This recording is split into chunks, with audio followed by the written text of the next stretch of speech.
Hello and welcome to Alberta Live. I'm your host, Sunita Kaul, and with me here at fusedlogic studio is the tallest member of the Legislative Assembly of Alberta, Doug Elniski. Hi. Doug Elniski represents Edmonton-Calder. He also serves as member of the Cabinet Policy Committee on Resources and the Environment, and he's deputy chair of the Alberta Heritage Savings Trust Fund Committee. He's also a member of the Special Standing Committee on Member Services and the Standing Committee on Public Accounts. Mr. Elniski, thank you so much for being here. Thank you, Sunita. And we're going to talk about a host of issues. We're going to talk about you. We are going to talk most of all about your party.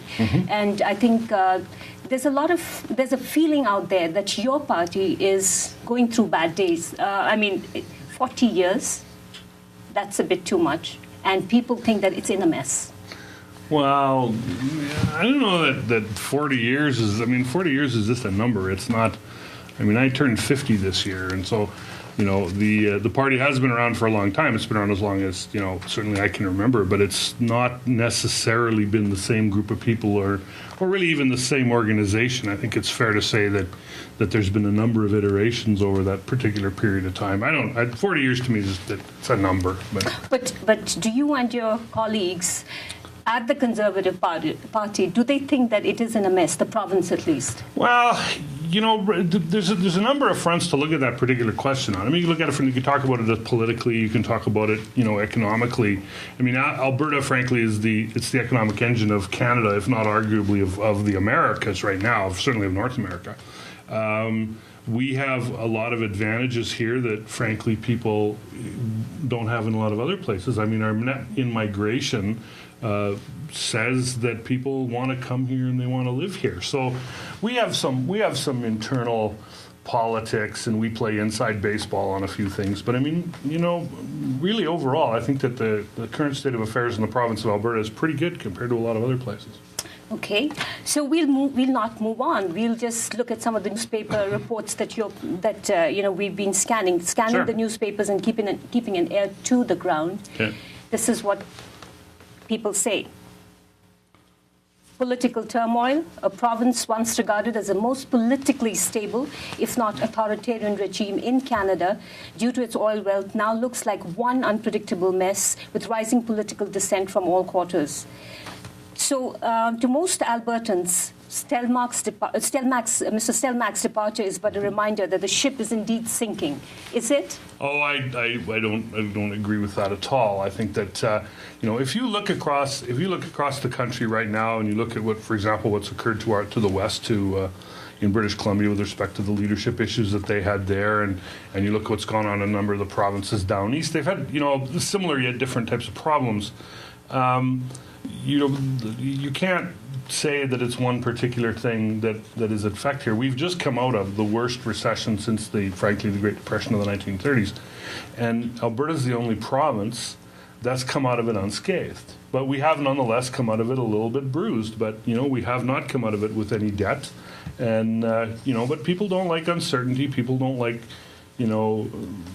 they don't enjoy the flux, so to speak. But overall, we've actually come out of it pretty good. I don't particularly agree with that statement at all. Well, your party is in the middle of a healthcare crisis. 40 years, you just can't say that it's some other party that did it. 40 years is a continuous period of time for policy issues to take effect. Yeah. You have a lot of things going on as far as healthcare failure goes. Would you agree it's a failure, or do you think that too? I absolutely do not agree that it's a failure. I have very strong opinions about that, and I will give you, as most people do, I'll give you two anecdotal examples.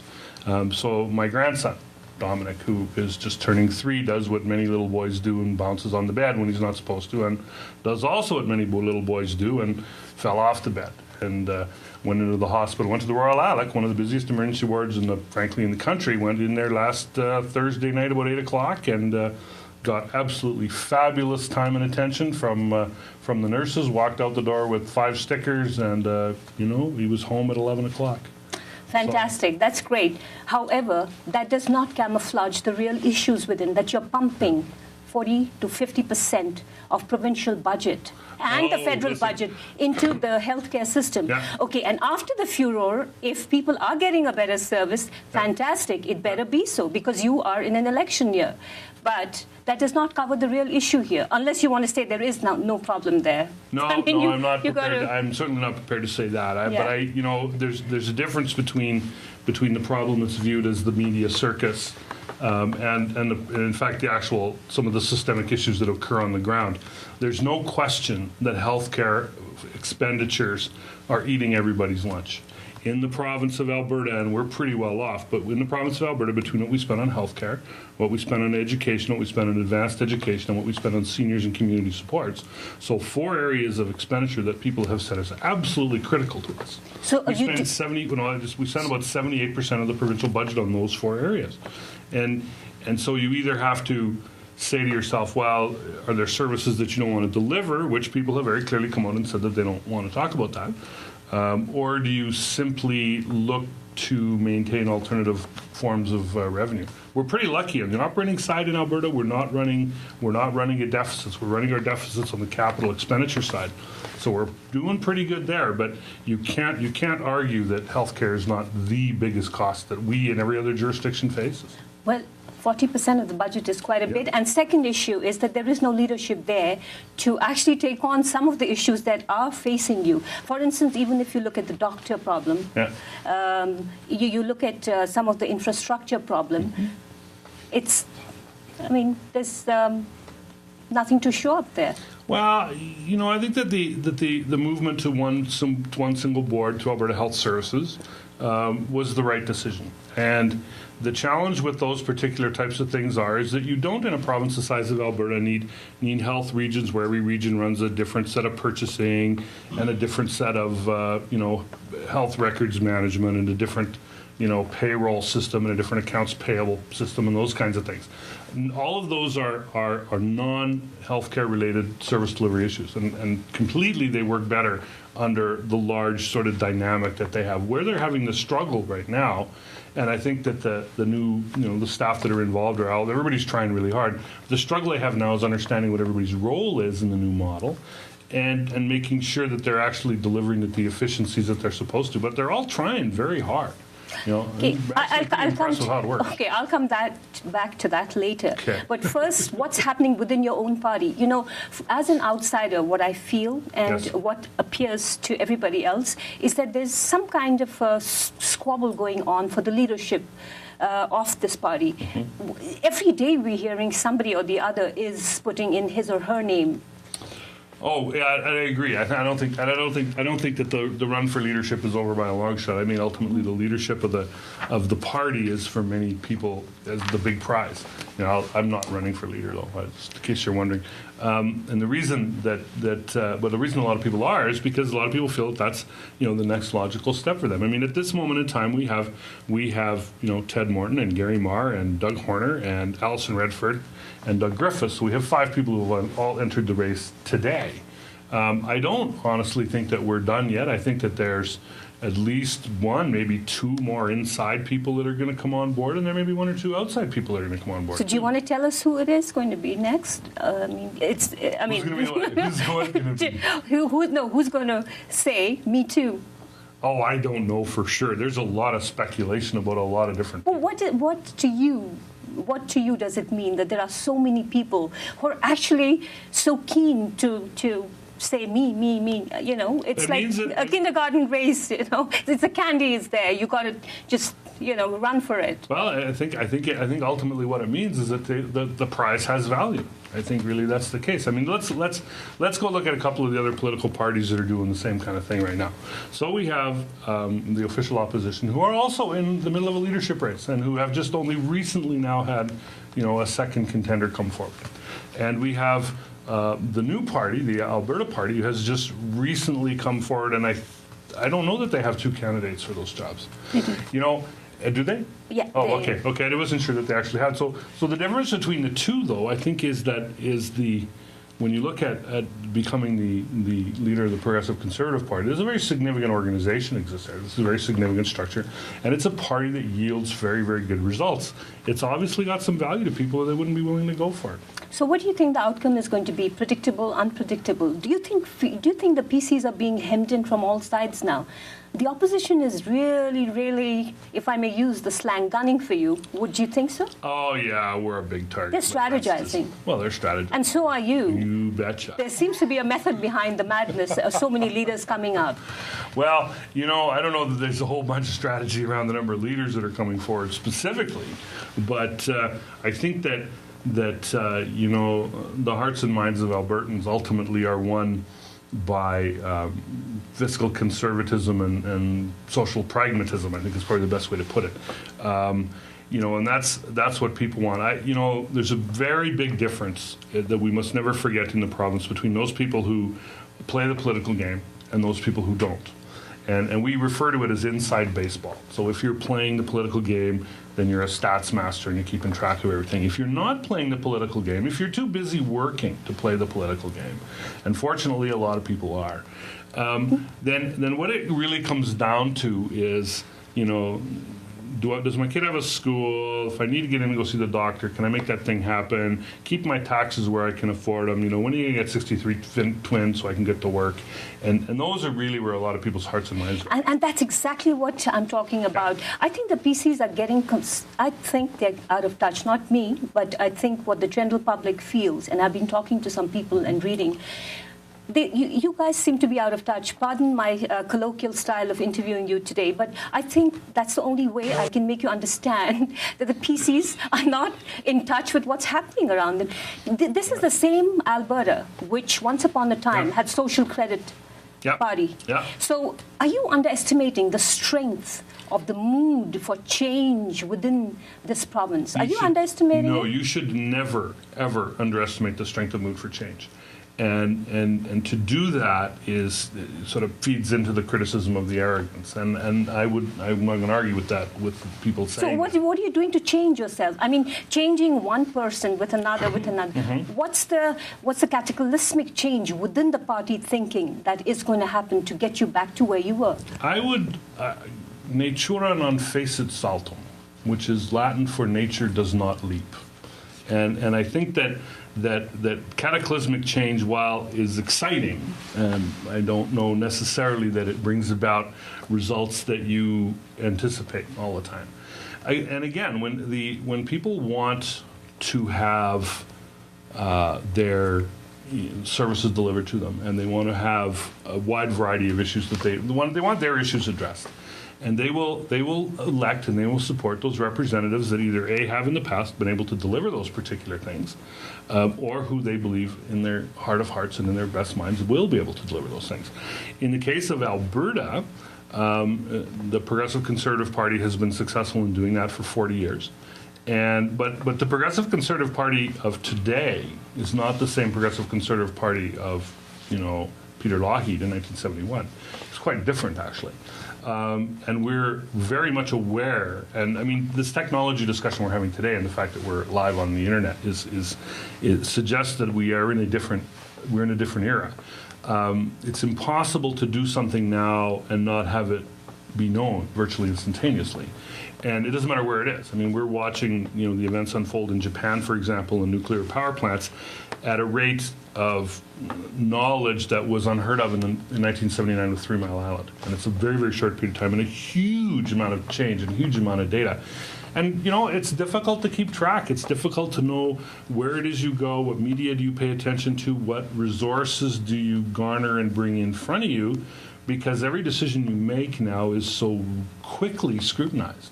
And that's neither fish nor fowl. That's not a fair or unfair thing. But it's really interesting how quickly you get reactions and responses to things that go on, and how you. But you can't manage policy that way. I'm going to catch you on that first point about your Latin phrase, and I don't know. I strongly, and a lot of people would back that up. The theory of deconstruction. That sometimes you just got to snap everything out of shape, deconstruct everything, and then reconstruct again. And I think people are, to a certain extent, feeling that the time for Alberta has come in for the deconstruction theory to take place. Having said that, where would you say has been your best policy success? I mean, by you, I mean the PC party. But overall by the PC party? Yeah. Well, ultimately, I think that the unquestionable largest success of the party has had overall in terms of the impact on the lives of the average person who lives in the province. And really, that's where we care about at the end of the day. Has to do with economic policy with regard to resource extraction. We do a very, very good job in this province of extracting resources. We also, interestingly, do a very, very good job of building the tools necessary to extract resources. Sometimes that works good for us, sometimes not so much. For example, the price of natural gas right now is under $4 an MCF, which is virtually uneconomic to go drill a new well in our environment because of all the amount of shale gas that's been brought in on the United States. Shale gas that's been talked about since the mid-1970s that got brought on because of technology that we developed. So yeah, we did it, and then we did it, and we built it, and we That's exported exactly why people are up in arms against you guys. I mean, pardon my saying so. Well, I mean, we did. The government didn't. Shale gas or natural gas is a precious commodity. Sure it is. Fantastic commodity. It should be priced more than a lot better than what it is. The anger out there is it's being used to feed, oil sands, and clean fuel is being wasted to produce, as people call it, the tar sand oil. So that's precisely the kind of muddle up in policy issues. Your party is not coming clean on. They're not being able to communicate what their policy is going to be on these kind of issues. Well, you know what, and I don't agree that that's a failure. I don't agree that our stand on these issues is a failure, and I'm very certain that every person in this province who is involved in that industry or who in some way benefits from those particular industries are better off because of it. I mean, that's, when you have a resource that's as valuable as Alberta's resource, and frankly as controversial as Alberta's resources. I mean, it's, you call it tar sands, I call it oil sands, tomato kind of thing. It's a different slants on the same thing. The fact of the matter is we're in a hydrocarbon-hungry world. And with emerging markets in Asia, Southeast Asia, India, all these coming online with the demands that those people have now in China, suddenly we have we have 1 billion plus people in the world that are saying, wait a minute, I too really want to be middle class. Yeah. And so they are looking for the same things that you and I have. You and I have, to the vast majority of people in this world, inexplicable amounts of wealth. I mean, we're sitting in a room here full of technology that to most people is just an unbelievable thing. And yet, for some reason, we look at that like it's either, people say it's either not enough, we need something else, or there's some inherent dissatisfaction with it. We got it really good here. You're very, very hard-pressed to go any place else in the world that does not have it as well as this does. And I dare say that 40 years of consistent fiscal governance is by and large, because Saskatchewan right next door has got exactly the same resources. In fact, Saskatchewan's got more resources than we do. If you look at it, Saskatchewan we should be the poor sister to Saskatchewan. But 40 years of very, very consistent economic development in this province has paid off. That's right. Yeah. But Saskatchewan is a competitor too. Oh, they are now. We talked about it. I want to get back. I'm going to come back to this is an issue that's very close to my heart, the oil revenue, and we'll come back to it. Okay. We'll come back to it. But first, let me ask you: the question is Mr. Stelmach's departure a story of rank incompetence or revolt, or both, or was there an et tu Brutus involved? What's the real story here? Well, you see, you phrased the question as was it like rank incompetence, or what was the second thing you said? The rank incompetence. This is not me. This is not me. I know. But just the et tu Brutus part is mine. The rest is what. And here's kind of the deal on that one. Okay, so Premier Stelmach has been an elected official in the province of Alberta for 25 years. He has dedicated his life to public service for 25 years. And he's been paid every day that he goes to work. That's like we all do in this business. He's not doing it for free, but he's been a dedicated civil servant, dedicated leader for 25 years, right? And so his decision to step down ultimately was a decision that he made with his family with respect to what he saw going on around him. I don't I don't want to speak to what the dividing motion was there, but he was not driven out. We didn't get together and drive him out, but he reached the point where people I believe it was the Calgary Herald had an editorial cartoon where they painted him to look like Schultz from Hogan's Heroes. And the Premier's sister lives in Calgary, and she's quite a bit older than he is. I think she's in her early 80s, actually. And his family are constant. It's not just him. It's his family are constantly barraged by this stuff. And at some point in time, you got to ask yourself the question is to say, well, when is enough? So is politics dirty in Alberta? You have people like David Swan, who's a gentleman, and he's out of politics. I mean, he's out of the party as well. I shouldn't say out of politics, but I don't know what his plan is. Yeah. So here you are. What's happening there? 40 years and politics is so dirty. Who do you attribute that to? Well, I contributed a lot of that to some of the things you talked about earlier. For example, I think that we're really getting into a time now, where we came out of a major recession. There's a lot more pressure, a lot more examination. There's a lot more immediacy on virtually everything that everybody does now, and you have to be so conscious that you almost appear guarded as to how you do things, which then is interpreted as a lack of action because you're suddenly guarded because you're subject to scrutiny and all these other kind of things that are going on simultaneously. There's no real one big crux to the whole issue. Dr. Swan is an honorable guy. He's, said a bunch of stuff in the legislature this last week that, it's his opinion on the facts, but it's not necessarily the facts. But his job is not to support the government, nor is the Wild Rose, nor is the NDP, nor is Mr. Taylor. Their job as opposition members is to oppose the government, to offer an alternative perspective to the perspective that we have. And I'll tell you that we as backbench MLAs, and I'm kind of in kind of a fun section of the House where we actually are, we're pretty aggressive where we are, and but we do listen very carefully to what other people have to say. They might not think so, because obviously we don't do what they want because we're the government, we have our own perspective. We get in that whole they're there to oppose us, but we do listen very carefully to what they have to say. So do you think it's a failure of communication, or what do you attribute the negativity that is there against the PC party now? Well, some of that has to do, I think, with issues of communication for sure. Some of that has to do with issues of insecurity. When people are nervous about their livelihoods and then they're nervous about the access to care, or they're nervous about something else, and they're obviously looking for some place for it to go, right? Looking for some place for it to be blamed on. And I mean, frankly, in fairness, we're the right target. We're where it belongs.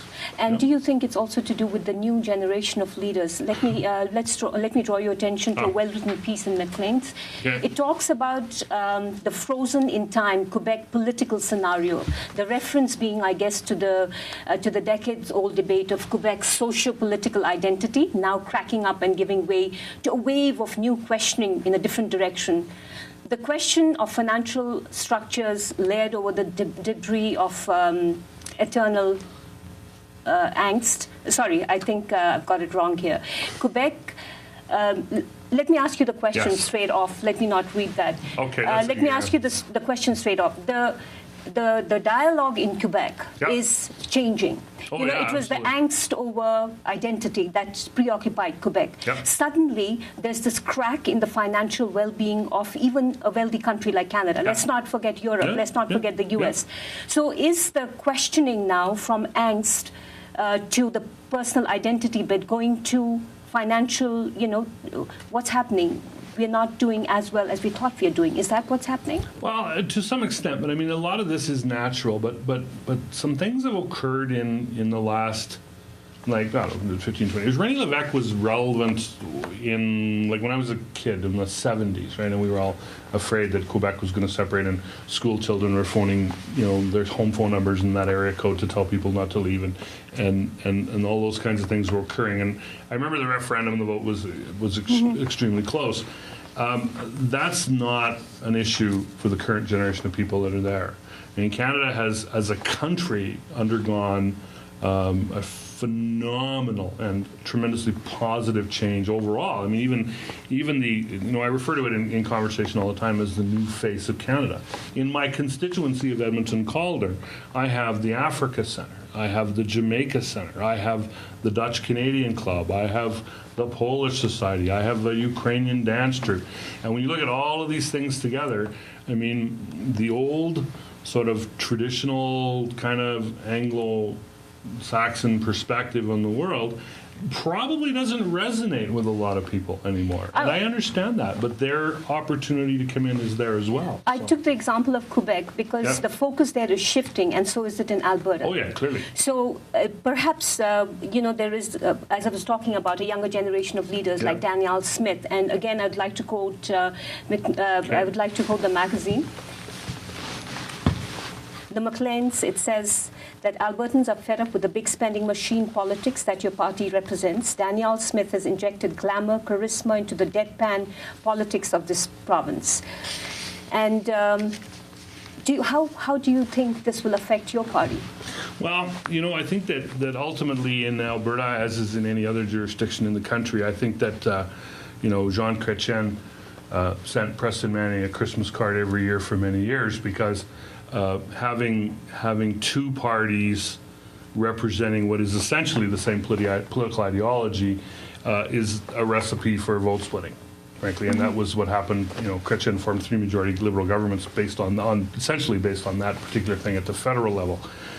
In Alberta, there is within the progressive conservative movement itself, or in the conservative movement itself, a whole lot of different aspects of opinion and perspective. We have a political party, frankly, that has a broad enough tent that the Honourable Dave Hancock and then at the time the Honourable Ted Morton could stand up on stage together and sing Kumbaya, and there's room for both of those perspectives in the same room, right? We have. As you just look at the demographic, for example, of the internal of the party, it's pretty representative of Alberta, and we have Danielle Smith not in particular, but we got a lot of other people that are at least as much horsepower, if not more. Yeah, but the challenge to the Conservatives is being able to have Dave Hancock and Mr. Ted Morton sing that song now, in times of crisis. Yeah. But that's where the real strength or the real metamorphosis from a nascent to a developed ideological framework for a party is. But why is it not happening now? You are a mature party. You're not kindergarten kids. Well, so why is this, or is it just a political strategy that you want to push Mr. Ted Morton ahead as the fiscal conservative? And then, of course, you have a woman to oppose. There is a sense in what's happening there. You have a woman. So the women voters, and you have. Are you playing demographics, and are you playing segment politics? Personally, absolutely. I mean, as a political, as a party, what are you trying to do? Make it worse out there? Make the politics more intricate and more complicated, and Well, no. The best analogy I can give for you. Okay, so you take your glass of water and you put your finger in a glass of water. Pull your finger out of the glass of water. The water goes all over the place, but it settles back out to equilibrium, right? So disruption is always or sort of discourse is always a temporary thing. I mean, it's very big and dramatic at the moment, but ultimately it resolves itself back to its level, whatever its natural level is. In terms of Alberta politics today, I don't have any sort of soothsayer guru perspective on the world to know what equilibrium is, but I do believe that equilibrium with respect to the Wild Rose Alliance and with respect to the Progressive Conservative Party, and then for example on the sort of center left with the Liberal Party and the Alberta Party and whatever that turns out to be, and I guess the NDP sort of the own little bastion of a clear identity. I don't have any doubt in my mind that these things will sort themselves out in the fullness of time, because it's about the amount of effort and energy that people are prepared to invest in an ideology. People do not vote for ideologies. And if you are an ideologue, as there are some people who make a lot of noise in the House today, I would classify them as, you have to be really careful, because while people will they'll support an ideology, but they may not support the entire ideology.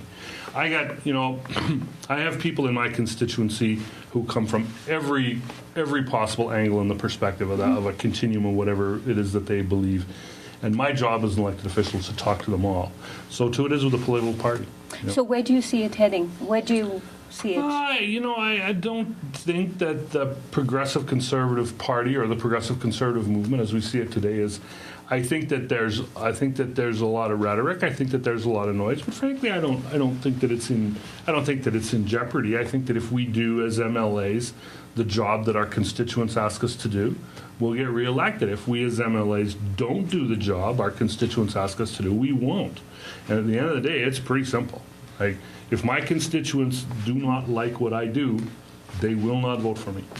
And that translates not only for myself, but that also translates up into my party and my premier. It's the same thing all both sides of the perspective. But some would argue that you're losing the core, the conservatives, because of the alternative that's there now. You've lost some MLAs too. Do you see more of these transitions going ahead? Yeah, no, I don't. I look at the MLAs that have chosen to cross the floor, and that's fine. That was a decision for them, and it's based on whatever they felt was the best thing for them to do at the time. In terms of support, there are certainly some issues. There are some people that have bones to pick, and what they need to see is they need to be reassured that in fact the Progressive Conservative Party, or our party, is dealing with their issues. And if we do, they'll come back. If we don't, they won't. Okay, let's move away from party politics. Oh, okay. I like it so much. Yeah. Let's move on to personal questions. Oh. Okay. I was reading this reader comment to an article, and it had mentioned you, and it said, Mr. Stelmach must have told him, that's you, to show some loyalty. After all, it was Mr. Stelmach that bought him his seat. Mr. Elniski was probably reminded of the large retirement package he'll get. He's also to remember that his only job is to attend PC fundraising events.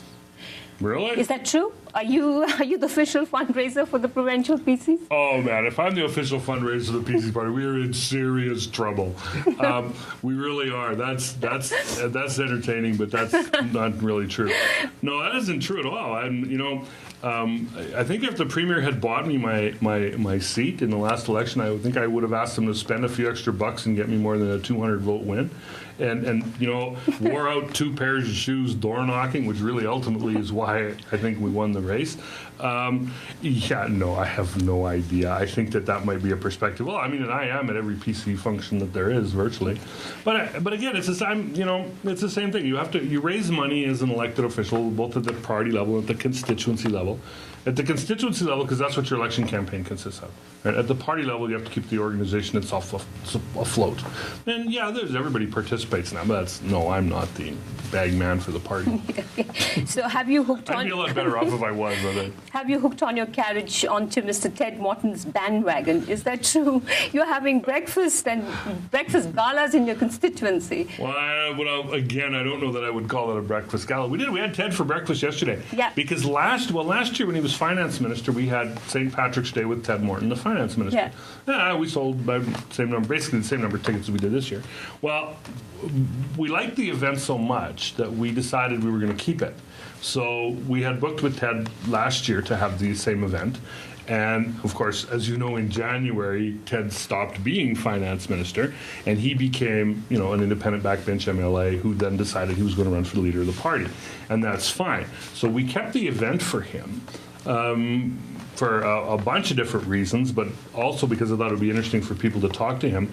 But we've also, on April 11th, we've got Doug Horner coming in for a breakfast, and every candidate that there is going to come to my constituency and talk to my constituents.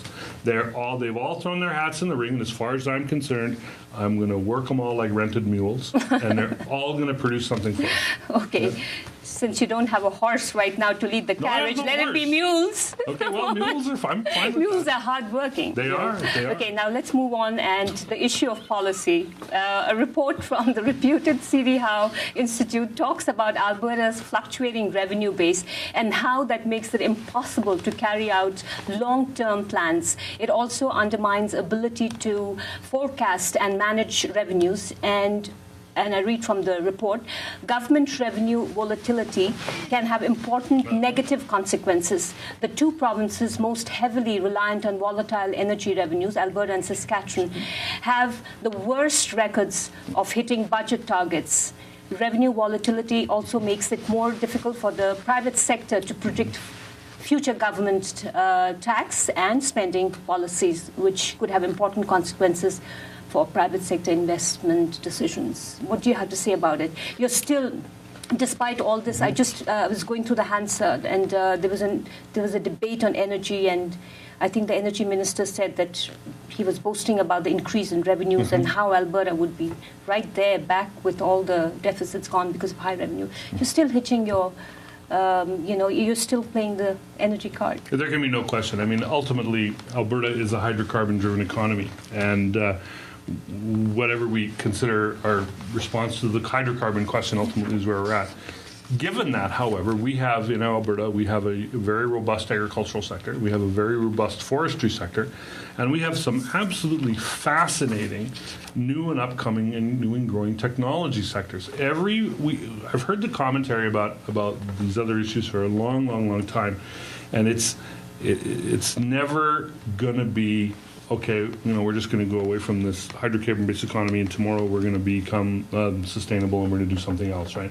And because you have to go from there to there, and we're making that journey. Some of the we talked a little bit earlier about shale gas and the horizontal drilling technology for shale gas. On the medical side, some of the most advanced stuff that's going on in terms of healthcare research is going on right here. They have these nanocrystalline cellulose technology.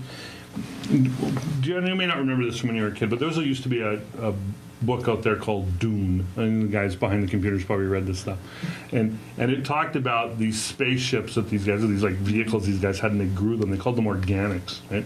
Nanocrystalline cellulose technology is so good in terms of nanotechnology that they can actually virtually grow objects using this particular technology. Just absolutely space-age, stellar, and fantastic stuff. And it happened right here. I know I don't play video games. We have a 350-person Edmonton, or 350-person organization in Edmonton that manufactures what I'm told are some pretty high-end video games. It's very, very popular. It's remarkable how diverse the economy is. And appropriately so, frankly, because the interests and the willingness of people coming into the workforce now are quite a bit different than they were, when I got out of school, which was like 30 years ago now. So. But still, you are dependent on revenues from the oil sector. And frankly, for a long time to come, I think. So do you think that's a lack of direction again for the province, or no? You have to. I think that ultimately, the world demand dictates that that's where we need to be in terms of the product itself. We have to extract the resource because the market demand is there for the resource. What we need to do as a government, and it's really hard in government. You don't want to be picking winners and losers. So you don't want to say, "Oh yeah, I think your industry is going to be successful and your industry is going to fail," because typically you get that wrong for a whole bunch of different reasons. So you have to let a lot of these things occur sort of organically, as it were. Industries have to grow, and they have to prosper, and they have to develop. We have lots of things that have occurred here that have done well, other things that have occurred here that have failed. But in terms of the amount of money that people invest in Alberta and R&D and different technologies to do different things, we're pretty robust. We do well.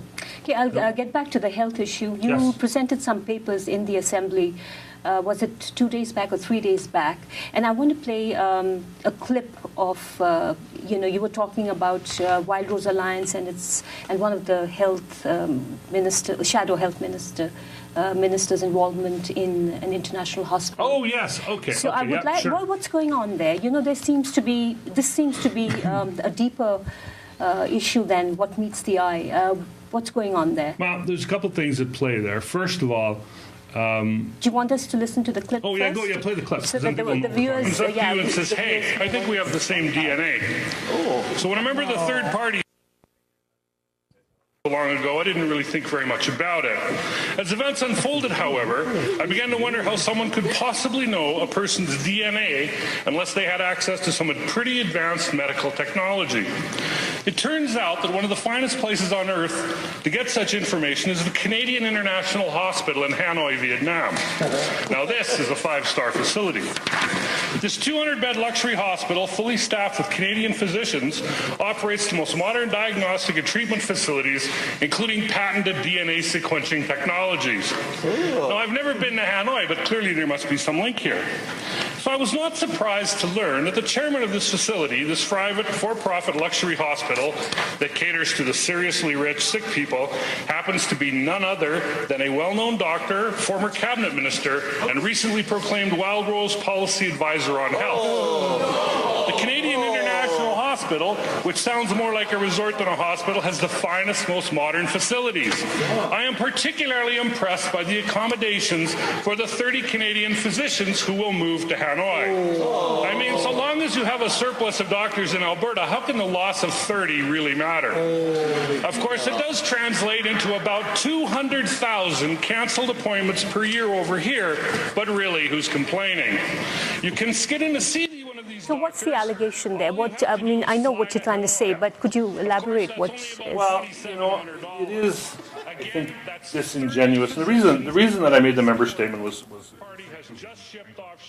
the first reason was that the leader of the third party had been on the radio that morning. Actually, I think it was on Monday, maybe it was. Been on the radio that particular day and had said on a fairly popular open line talk show that, you know, we're chronically short of physicians in the province of Alberta, and, you know, we're dealing with this issue. And then at the same point in time, their own policy advisor on this particular matter is in fact invested with another former MLA and a couple of other guys in what is marketed as a just absolutely fabulous world-class facility overseas. Now, it's not the only overseas hospital that is owned and operated by Albertans, and I know that. I'm not, you know, I'm not naive to suggest that it is, but it is a little disingenuous for somebody to come forward and say, "Oh, you're not doing a good job of keeping, you know, giving people access to general practitioner physicians when you come and you want to take 30 of them and send them to Hanoi." But, you know, there are serious allegations against the PC party. This whole issue of mental illness, it's getting to some people. Yeah. What's the story there? Why is all this happening? Well, you know, I'm sorry, go ahead. Why do you think this? Is there no better way to attack people than this? Well, the PC party itself has never attacked anyone and said anything with respect to mental illness. There are people who have, in and amongst themselves, made some allegations about that sort of thing. You know, most of these issues and issues of performance particularly are employment issues. So if someone comes forward and says, you know, you fired me because fill in the blanks, right? If you say that as an employee, as the employer, I have no way of responding to that publicly because the information that led up to whatever decision we made is confidential. But it's the sneaky way that it's done that can destroy a person's career, life, everything. You know? But I'm not so sure that it has. I'm not so sure. There's three sides. I mean, ultimately, there's three sides to every story. But in these particular instances, the only individual who has really, frankly, the right to tell theirs is the individual who claims an allegation was made. The other parties to the issue, be it Alberta Health Services, the provincial government, whoever you want to say it is, have no right to talk about those issues. I have no right as a citizen, and certainly no right as an elected official, to make any comment whatsoever on yours or anybody else's mental stability or not. I mean, I honestly don't have that right. And And if I were to do that, and I think if many people were to do that, we would do that only out of concern for friends. But to do that as a malicious thing, or to reveal some file document that says, oh, something, whatever, so-and-so is, So what's all this about intimidation? I mean, is there some truth to it? Where do you think this is going to? I mean, well, and sadly, it becomes part of the same issue. It becomes part of the same thing where people take their own perception and roll it forward. And then their perception becomes ultimately kind of their reality, I guess. But I mean, you can't function as an agency, an institution, or a government for any period of time if that's your modus operandi. It doesn't work. Yeah? People go and they don't come back. And while is there an organization of 90,000 people likely that somebody feels that way? Yeah, there's probably that for sure. I wouldn't have any question about it, just because of the number of people involved. Does that diminish their concerns? Not at all. But does that necessarily mean that their concerns are shared by everybody in the organization? I'd have to say no, it doesn't. But is this going to fireball into something bigger? Do you think this issue, this attack by the opposition on the Conservatives, there's something more that's lurking there that's going to just keep coming out? Well, the elephant in the room is Dr. Sherman made some allegations in the House, and he said that people were paid hush money and made this other allegations. And it's been very well discussed, and none of those have been proven. He hasn't brought forward. He brought forward no evidence with respect to the things that he actually said in the House. He brought forward a bunch of stuff on a bunch of different things, but with respect to what he said, he didn't bring anything forward. And so it's really, to be blunt, it's in my mind, frankly, a bit of a slap in the face to the medical community to have to put up with, some sort of claim like that, because it casts a shadow not just over the one particular, issue or the one particular individual involved. It casts a shadow over all of them, and it's a shadow that they don't deserve. So, if there's an issue, the Health Quality Council is in on it, and they'll find it. But Okay, so let's move on, and Okay. I'd like to talk about another reader comment I came Sure. across. It says people seem to forget that companies, which means private companies, need to raise certain profit margins to remain viable. Yeah. If not, they cut the workforce size of the company or simply close down and or move to Asia, where they can conduct business at a substantially lower overhead. Unions are to blame for this in large part, as over the years they got greedy and demanded more and more. They have only themselves to blame for jobs and manufacturing going to the Asian countries at a fraction of the cost. Do you believe that? What's been said? It's not that black and white. There's always a kernel of truth in those types of things, but I think it's a very broad generalization to blame a labor organization or to blame unions for sort of the export of manufacturing jobs. I mean, and this goes back to that resource extraction question. I come out of the forest business. Yeah. I ran a sawmill for quite a number of years. I worked for a number of different forest products companies, some union, some non-union. The wages are very much comparable between the two organizations. And ultimately what drove our business model was not so much the cost of labor, it was frankly whether or not we had ready markets for the product. If you're in the business of manufacturing, a widget that's easily replicated or easily manufactured in some other country that has a lower labor cost, then probably that's what's going to happen. So where does your party stand on this issue? I mean, in terms of...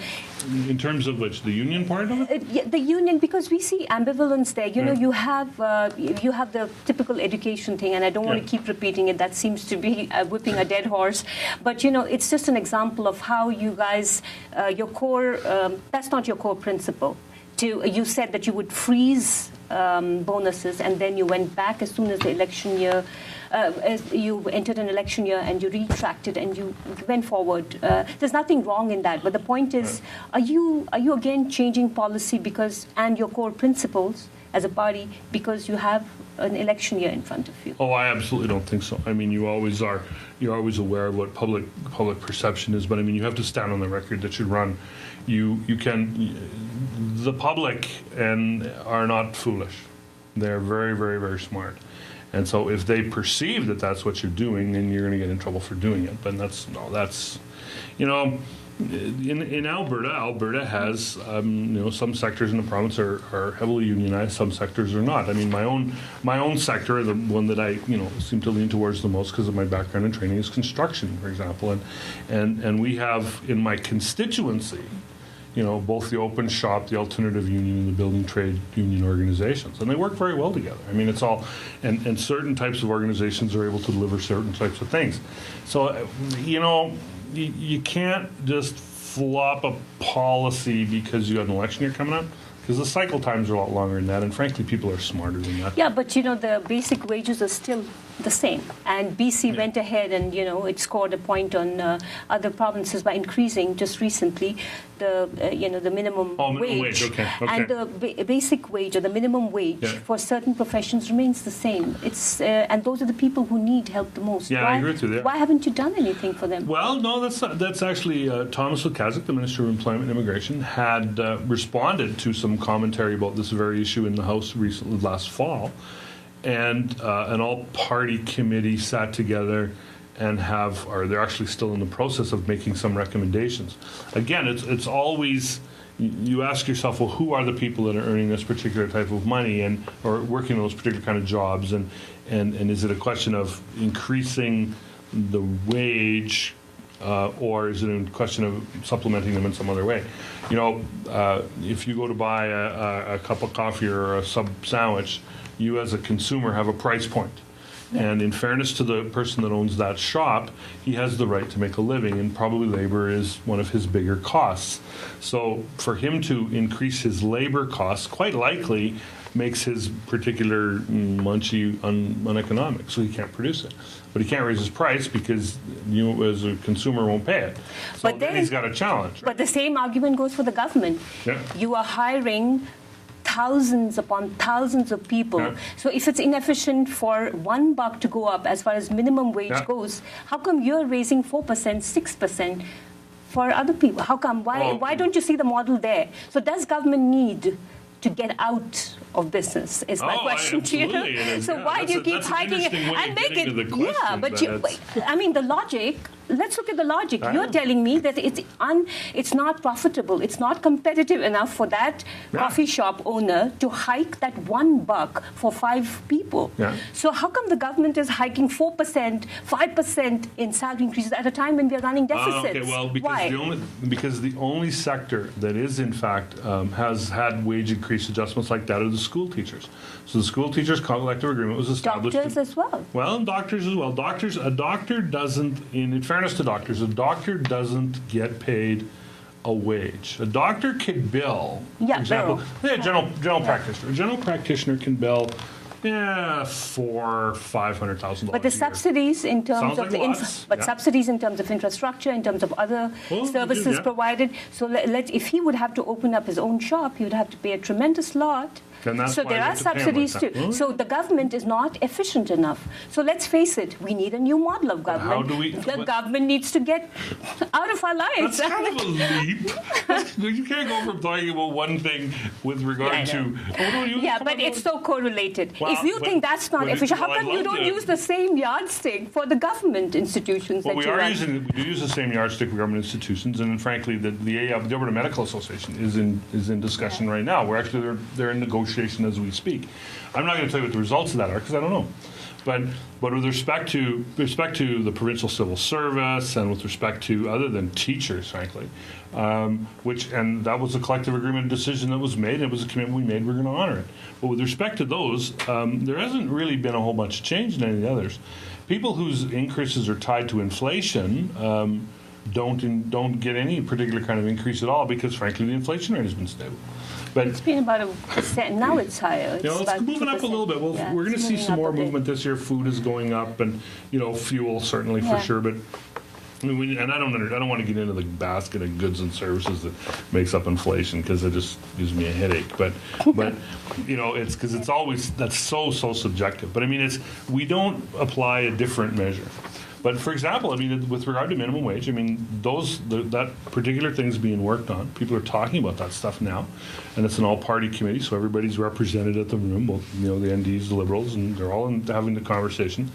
And I haven't seen the results of that, But Thomas is, Minister Lukaszuk is an honourable guy. He made a commitment, he'll live up to it.